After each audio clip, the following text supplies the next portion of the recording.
In this video, I'm going to show you how to fix a dishwasher that smells musty or moldy. Fast and easy.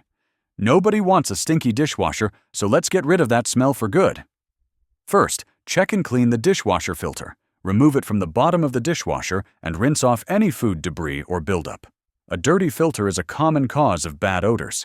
Next, wipe down the door seals and edges with a mixture of warm water and vinegar.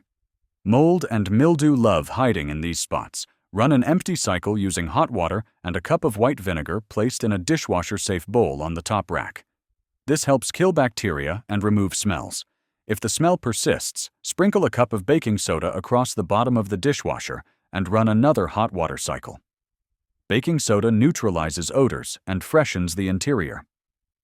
Also, leave the dishwasher door slightly open after each use to let moisture escape and prevent mold from growing. Regularly cleaning and airing out your dishwasher keeps it smelling fresh and working great. If this video helped you, please like and subscribe to the channel for more easy home appliance tips.